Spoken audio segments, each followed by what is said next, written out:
I'm tired. Pokemon Gen 8 has gone on for so long, yet despite that, I don't remember anything about it. But I'm glad now that Generation 9 will be released and we can move on past this slow generation. Wait, what do you mean Generation 8 hasn't even been released yet? Oh god. So, yeah, I'm throwing in a National Dex rant because everyone has to have them, and here's my 2 cents on this burning dumpster fire. I'm just so tired. I'm just exhausted. Pokemon Sword and Shield's pre-release decisions have left me to the point of apathy, wondering if I should even purchase Sword and Shield. For full disclosure, at this point the only thing saving it and keeping my purchase is an Amazon pre-order, and that I got it for $64.96 Canadian, $73.40 after taxes, and the savings that involves. For those who don't know, a single brand new Switch game is currently $80 Canadian plus tax. For me, ending up at $90.39 after taxes, just for a single new release game. For comparison, a new release 3DS game was $50 plus tax, $56.49 after taxes. And I need to restate, that is just the base game. No season pass, no special edition, no microtransactions, just the base game. So, $65 is kind of a good deal, considering that the cheapest I've seen Let's Go Pikachu and Eevee 8 months after they launched was $60 Canadian used, or $60 Canadian on some sale in a desperate please buy this game and get rid of some excess stock.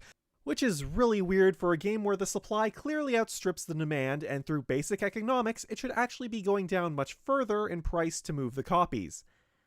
But the main point there is the only thing saving that pre-order is I don't believe I'll be able to find Sword or Shield that cheap anytime soon, especially since the completely confused mess that was Let's Go, that you can easily find 10 copies used on every store shelf, is still somehow $60 Canadian. But I guess that's the power of the Pokemon brand name. But I'm getting sidetracked, so back to the main subject of my apathy towards Sword and Shield. Any excitement I may have had disappeared with that same announcement that set the fanbase on fire. And so what that means for Pokemon Sword and Shield is that players will be able to transfer their Pokemon from Pokemon Home only if they appear in the Galar region Pokedex. Even before then, I was still tepid and very cautious, because this is Game Freak, the people who gave us such hits as trainer customization is a special thing for the Kalos region. Using smartphones and other devices, they can access a great number of games, so the time they dedicate to a single game is less than in the past. And the Azure Flute is too complicated to use. They peddle all kinds of bullshit, and as such, I do not trust Game Freak. After they showed the second Sword and Shield trailer in early June, my immediate thoughts were, please don't fuck it up, please don't fuck it up, please don't fuck it up. And, as you know, they fucked it up. The worst part of it is, I didn't even actually know about the complete lack of National Dex until I had seen people shouting on the internet an hour later. Because as soon as Nintendo's E3 Direct ended and that Treehouse presentation started, I turned it off due to Game Freak's tendency to reveal absolutely everything before the game launches.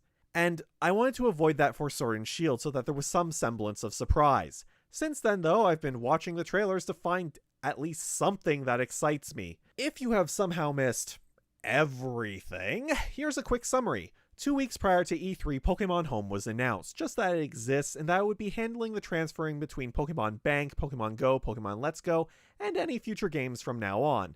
Other than that, there were no other details, such as if it's also going to be a paid service, will you have to be paying for both Bank and Home with 2 separate payments, or will it just be one payment? How much longer will Bank exist for and therefore cut off obtaining any Pokemon from generations 3 through 7? It was really just an announcement that Pokemon Home exists. Fast forward to E3. During a demonstration, it was announced that not all Pokemon would be in Sword and Shield, that the only Pokemon available would be in the regional Dex. The reasons given were due to higher quality animations and being able to curate the Pokemon to be suitable for that region. Unlike previous games, this wasn't an issue of they're not available at launch, you have to wait to be able to transfer in. It was a case of the data wouldn't even be in the game. And it was not taken well. I don't think I've ever seen the Pokemon fandom this upset before, and I say that as someone who remembers Save Our Voice Actors. I feel like this was something that they were trying to get under the radar, just so that when Pokemon Home did release, they could just easily go, I don't know why you're complaining, this was publicly available information since E3, kind of just like burying something in a press release. A tactic that they aren't afraid to do, I might add. I don't see a lot of people complaining about that Pokemon that can Gigantamax is a rare drop in max raid battles, and the only place they bring that up is buried in the website. All things considered, I shouldn't care about the lack of National Dex. When I play, I just go through town to town, catching what I please if I think it looks cool or interesting. I don't do competitive. I just move on to the next game that comes out and move my Pokemon forwards as a collection and mementos of previous adventures. That is, if I can, looking at you, spiky-eared Pichu and cosplay Pikachu. So yes, prior to this point, the only legal Pokemon that couldn't have been transferred forward was Spiky-Eared Pichu, an event Pokemon from Heart Gold and Soul Silver that you got with the Pikachu-colored Pichu. It was kind of useless. Then Cosplay Pikachu, a special Pikachu in Oras meant for contests. And then there's any Pokemon that triggered their hack detection, such as Shiny Wishmaker Jirachi, although they apparently fixed that one. So this move was unprecedented, and I think anyone who said that they saw this coming is talking with a lot of hindsight bias. Like I just said, I shouldn't care, but the question I need to answer is, why do I care? The best answer I can give to that is twofold. The first is, I did not see this coming, because since day one, this has been what the franchise has been about. Game Freak created culture around caring for these creatures, having them as companions, bringing them along on a journey, following you around, sharing both your successes and your failures. When one adventure was done, you could move on to the next and your old friends would still be there. Even in the ages of Pokemon Red, Blue, and Yellow, you could move on to Pokemon Stadium and still fight with them there. This was the culture and the world that they had created. And somehow they were surprised by the reaction when they said they were cutting Pokemon? I've had Pokemon with me since Gen 3 that I've been able to flawlessly move forwards and use them again and again. This was the standard. Also, personally for me, I had lost my cat and I have several Pokemon named after him, and I'd like to keep them with me as mementos. The second is the far-reaching implications a move like this will have upon the series as a whole, from the video games to the merchandise and how things will never be the same again. For the main series of games, this is a scary move, and the first steps taken by Game Freak in Let's Go Pikachu and Let's Go Eevee shows me that Game Freak is not to be trusted on the selection of Pokemon, as they had no problem cutting out the babies and final evolutions. They can hide it behind the argument of we want it to be true to Gen 1 as much as they want, but that argument was already shaky at best and completely fell apart the moment they added in Mega Evolutions and Alolan forms to the game. And I can't help but wonder, can the opposite be true? For example, could Charmander and Charmeleon not be in Sword and Shield? Instead, it's just Charizard for the champion. They can easily just make Charizard or any other Pokemon be the same as any legendary Pokemon and not able to breed. While that situation with the Charmander line might be unlikely, a lot of the baby Pokemon are an easy target, especially the ones requiring the incense items to obtain. For example, remove the incense and suddenly Snorlax can be in the game, but not Munchlax. Other easy targets are any Pokemon requiring an item during trading. So I don't think it's safe to assume that just because we've seen one Pokemon that every other in its line is in the game. I've seen this whole move of curating the Pokemon in the game compared to trading card games such as Magic or Pokemon, and how sets are rotated out. Unfortunately, I think there are a few major issues with that comparison. First of all, yes, trading cards fall out of the rotation, but you're still able to use the cards, maybe not in standard official battles, but in battles against friends, you don't have to wait for cards to be reprinted and in the rotation again to use them. Finally, at least for Magic and Pokemon, there are other formats besides Standard and Expanded, so you're not just limited to using cards from the past 2 years. There's still Modern for Magic, which allows cards since 2003, and Legacy or Unlimited, which allows cards from all sets. Essentially, the Pokemon games won't have that. You will be locked into Standard. If you want to fight with an Excadrill on your team and it's not in the game, tough luck. I feel that this move takes away a lot of the player freedom as well. You're just playing with the set of Pokemon Game Freak has decided that you can use. Have you ever started a new game and then immediately got rid of your starter the first chance you got and just used another Pokemon? For example, say in Platinum you decide, no, my starter will actually be Riolu, or any other Pokemon, including ones not native to the region. In Generation 4 onwards, you could get a non-regional Pokemon by trading as soon as the option to trade opened up. Just the simple act of changing who your starter is can change so much.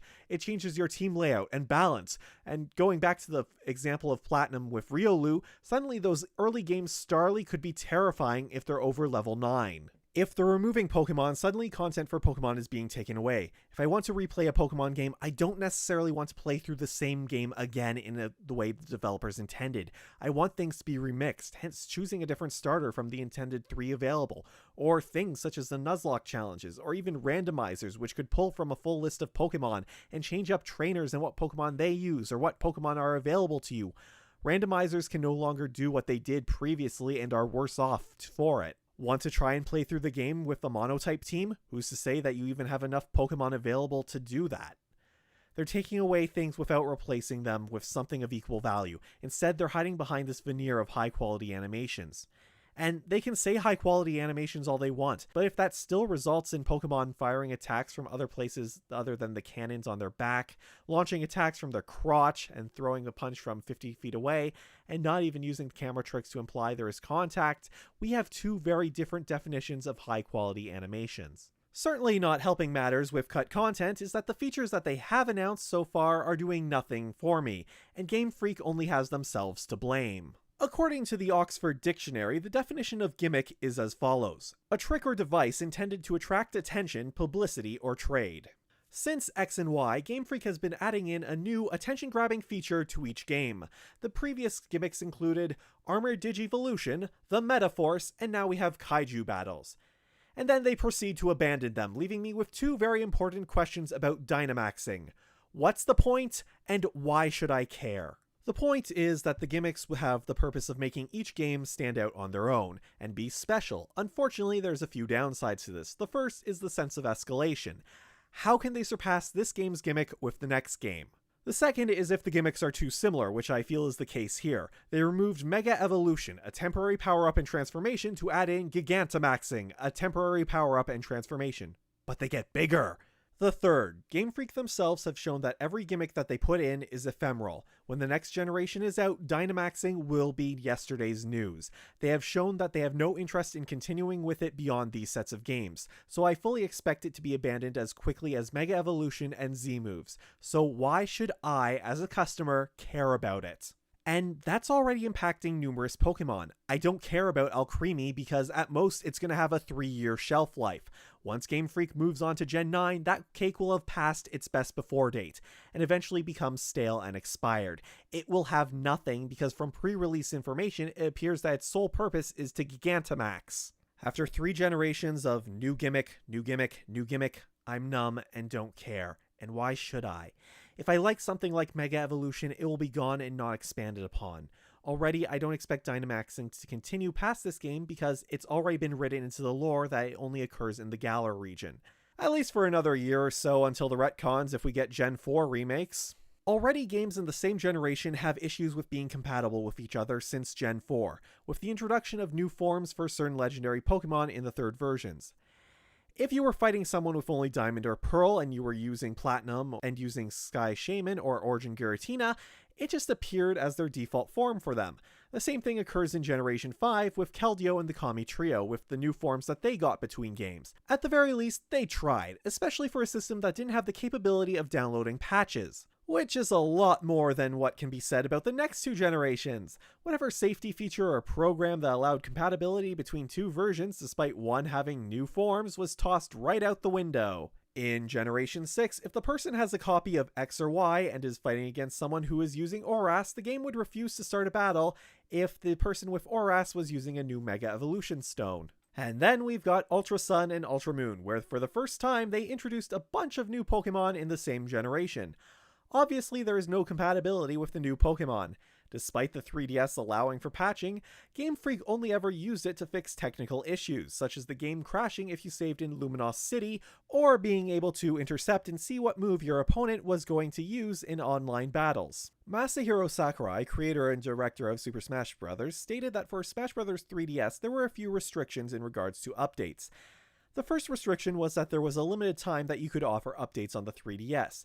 Using the timing involved in Smash Bros., this period was probably just about a year and a half. The second restriction was that the games on the 3DS had a limited number of times that they could be updated. With Smash Bros., this was why Lucas, Roy, and Ryu were released at the same time.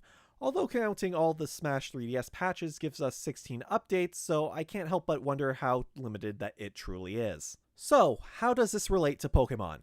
Despite having the methods to add in the new Megas or Ultra Beasts in the final Legendary, even just as a basic you can see them and fight against them, Game Freak didn't, even though they were within the year-and-a-half period to add patches for both X and Y and Sun and Moon when the next batch of games came out in that generation. They didn't, leaving the previous 2 generations extremely fragmented and essentially mandatory for you to pick up the next version of the game to play, even if it only had 5 new Pokemon. And my fear is, with a limited Pokédex, it's only going to get worse. Let's pretend for a moment that there's going to be Generation 4 remakes, and they're coming out next year. Next, in this hypothetical situation, it will only have the first 493 Pokemon in it, so it will have all the Pokemon up to Arceus. Anything from Generation 5 and 8 is not there. Suddenly, a bunch of Pokemon that have been revealed are worthless, even more so when their VGC League requires the most recent game. Suddenly, a bunch of the new Pokemon didn't get a full 3 years of relevance. Now, admittedly, this is a worst case scenario that I'm envisioning, and I don't think it's going to be that dire.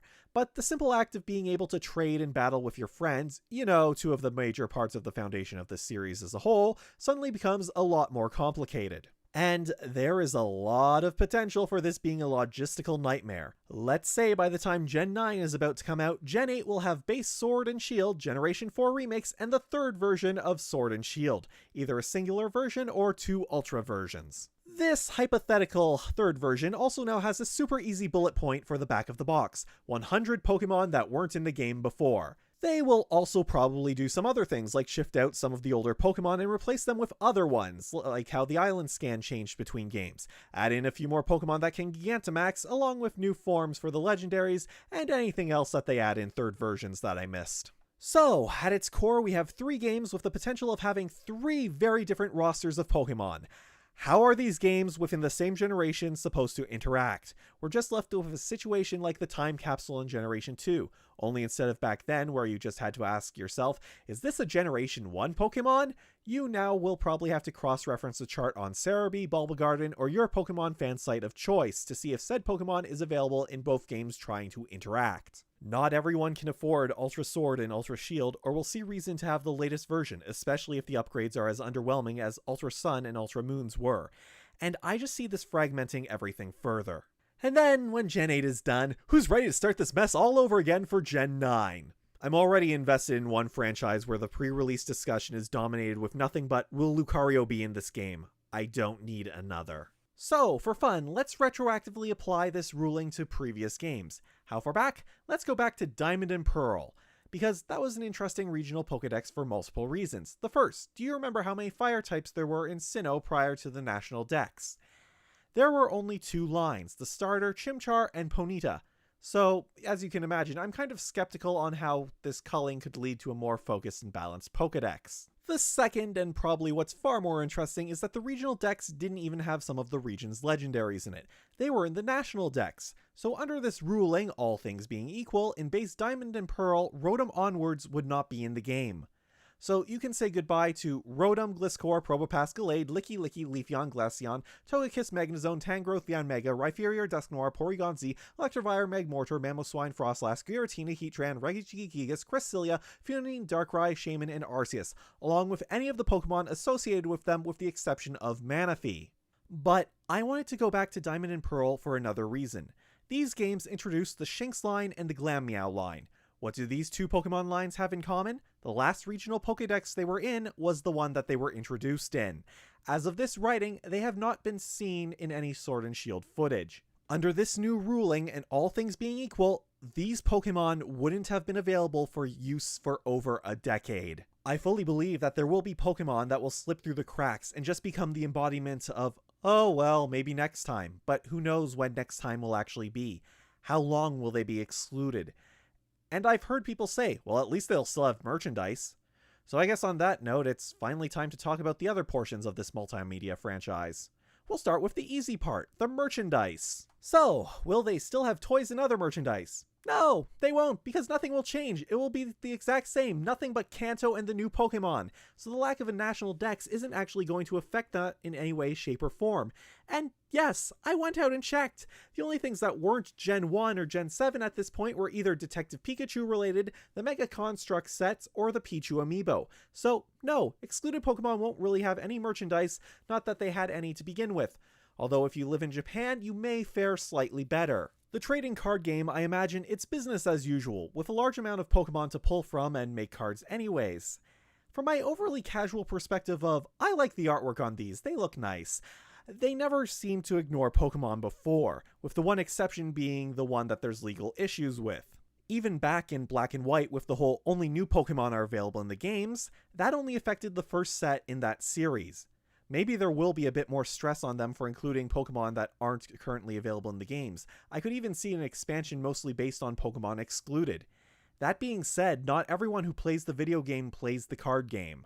The main impact I think it's going to have is on the anime. The product that is put out week after week with little to no breaks in between to help keep up the interest in the franchise. I don't think too much will change there because the new generation will always be front and center, and the episodic format makes it so that many of the Pokemon that are the focus of certain episodes can easily be changed with another with no actual impact. But if nothing else, I believe this does limit the storytelling opportunities and what Pokemon are used.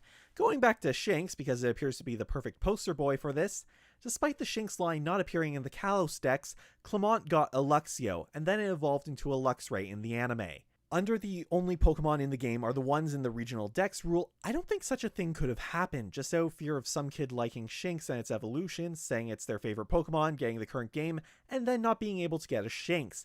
Previously, they could at least get it through trading, but now that option isn't available to them. I don't know if there's any potential lawsuits there, but I do think that's an easy way to piss off a kid and not retain them as a fan. I like to believe that kids are a lot smarter than adults give them credit for, but how can you explain to kids that the Pokemon they like might not be in the game when you can't even explain it to adults and have to hide such messaging at the end of a 30-minute demonstration? Honestly, for the anime, I think they're ending up in the same do not use pile as Jinx and Porygon until they're actually available in the games again. And I guess that brings us to another thing partly from the anime. Let's talk about Gotta Catch 'em All, the slogan that was used when the series launched in North America. Because of its prominence, it can't be ignored. This is what everyone in at least North America associates with the franchise, and for good reason. Gotta catch 'em all. Catch 'em, gotta catch 'em all. Pokemon! You can't catch all 150 Pokemon by yourself. So close. You need a friend to trade with. So you can grab a link cable and a friend with a Game Boy. And with both packs, you can catch 'em all. Pokemon, gotta catch 'em all. It's you and me. Pokemon, gotta catch 'em all. Our hearts so true. Pokemon, gotta catch 'em all. Gotta catch 'em all. Pokemon. Where can you catch all 150 Pokemon?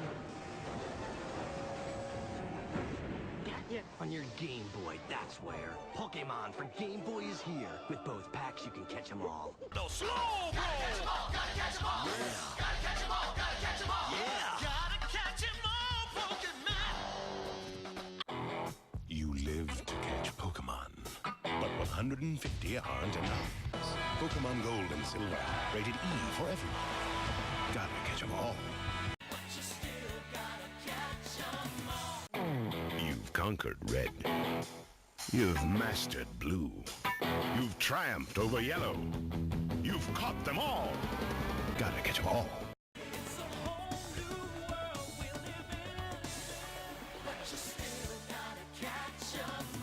Pokemon Diamond and Pokemon Pearl. Gotta catch 'em all.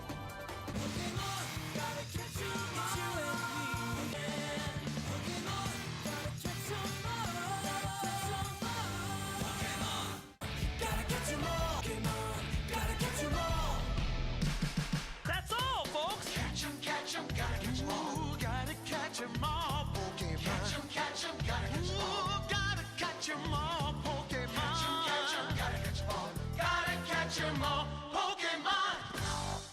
It was shoved in your face. During the early years of the franchise, it was everywhere. It was basically a part of the logo. And already I've heard the counterpoints that Gotta Catch 'em All wasn't the Japanese slogan, to which I have to reply, 1. I'm Canadian, I don't care what the Japanese catchphrase is. 2. Neither does the rest of the world that used the North American localization as the basis for their translation.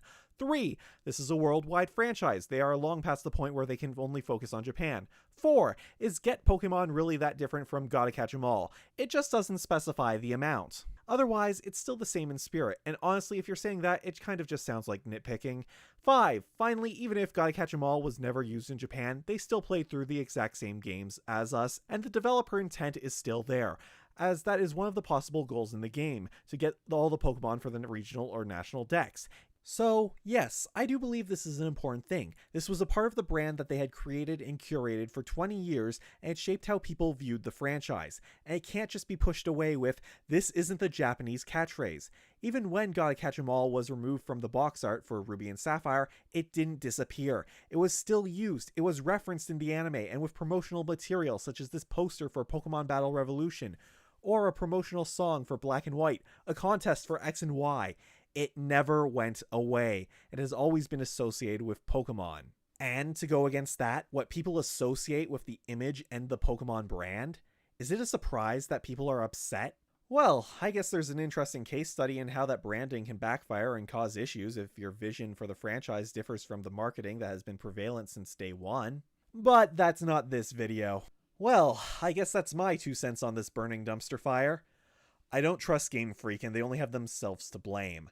As it stands, I don't know if I'm going to be invested in this franchise long enough now for the retcon in Gen 9 of, "Why did you ever use Gigantamaxing, you cruel, heartless bastard?" like 7 did for Mega Evolution. I just find it hard to care for what they're announcing, with the treatment of the previous features, and that's severely impacting my outlook on the game. Is there a way that the announcement for no National Dex and cut Pokemon could have been made that would have avoided this situation? Well, while not necessarily avoiding the situation, at least for me personally, a lot could have been done to diffuse it. I see 3 possibilities where I'd at least be a lot more accepting. The first, a lot of honesty could have gone a long way, generally not insulting your audience by hiding away that you're cutting Pokemon and being apologetic rather than dismissive, doing some soul searching and admitting your faults, that you're too small for modern game development, announce that complications had arisen earlier, that the 3-year cycle for Pokemon games is too strenuous and not sustainable in a meaningful way, and that changes will happen, so for Gen 9 this won't be a problem. The second, that Game Freak would do updates to get the rest of the Pokemon in, which I don't know if they've said anything, but from their past track record, they'd rather just start work on the next game. Or finally, the third, and probably the much easier way, announce a new Pokemon Stadium, Coliseum, or Battle Revolution, which would pull from Pokemon Home. But I think the time for that has passed, as such an announcement would just be tainted by their decisions, and would probably just be seen as a shameless cash grab. It kind of had to be a good news, bad news kind of thing. Like, "While Mega Evolutions and Z-Moves won't be in Sword and Shield, you can see how they fare up against Dynamax Pokemon in Pokemon Battle Revolution 2. But that's just me personally. Well, on the bright side, that helped get a lot off my chest. I guess the next few years of the Pokemon franchise is going to be very interesting to watch. Now, if you excuse me, I think I'm going to sleep until Sword and Shield releases and ignore everything for the next 2 months so that I might be surprised about something in this game.